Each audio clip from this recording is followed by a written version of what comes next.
ये पुलिवीर नाम कमाने के लिए पैदा नहीं हुआ है, अपनी जनता की सुरक्षा के लिए पैदा हुआ है। महाराजा और राजकुमारी जल तरंग के खौफनाक इरादों से एकदम अनजान थे। पुली ने एक संदेशवाहक के जरिए उन्हें सच्चाई बताने की कोशिश की कि किस तरह वेतालों की सेना गांव वालों पर जुल्म कर रही थी। इस खबर से महाराज और राजकुमारी परेशान हो गए। जल तरंग सावधान हो गया। उसे डर लगने लगा कि कहीं पुली उसकी सच्चाई को महाराज के सामने उजागर न कर दे। उसी दिन जल तरंग अपने गुरु कुडवरी नामक दुष्ट मुनि से मिलने गया। उन्होंने उसे एक शक्तियों से भरी अंगूठी दी और कहा, तुमने मुझे जो राजकुमारी यमन रानी का बाल ला कर दिया था, उस पर जादू टोना करके शमशान में तप करके मैंने पूरी शक्ति से यह अंगूठी बनाई है। उस गुरु की दी हुई अंगूठी को दबाने से हरा धुआं बाहर आकर फैलने लगा। वो धुआं आहिस्ता आहिस्ता राजकुमारी की तरफ बढ़ने लगा और जिस तरह शैतानी आत्मा किसी के शरीर में प्रवेश करके उसे वश में कर लेती है, उसी तरह उस धुएं के जरिए राजकुमारी हमेशा के लिए जल तरंग के वश में हो गई।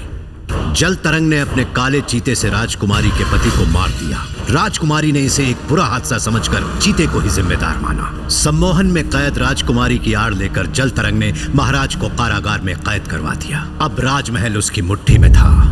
विंध्यनगर में पूजा पाठ बड़ी धूमधाम से हो रही थी और तभी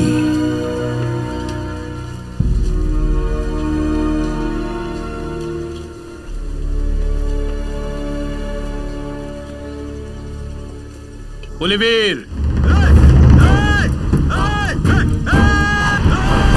बच्चे को बचाने वाले पक्षी दरअसल मनुष्य ही थे, जिन्हें कुडवरी मुनि ने शाप दिया था। वो जानते थे कि एक दिन पुली का बेटा ही उन्हें इस शाप से मुक्ति दिलवाएगा, इसलिए उन्होंने उस बच्चे को अपने अंडे के साथ नदी में छोड़ दिया। राजकुमारी यमन रानी खुद ही मुकुट पहनकर रानी बन गई, लेकिन असलियत में हुक्म तो जल तरंग का ही चलता था। और ऐसे में अगर जल तरंग उसके साथ संबंध बना पाए तो वो दुनिया की सारी काली शक्तियों का अकेला मालिक बन जाएगा। वो मौत पर विजय पाकर अमर हो जाएगा और दुनिया पर युगों युगों तक राज करेगा।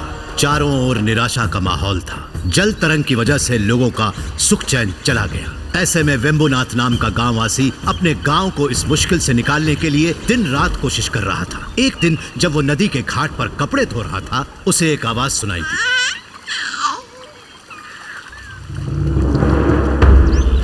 वो बच्चा कोई और नहीं, पुली का ही बेटा था।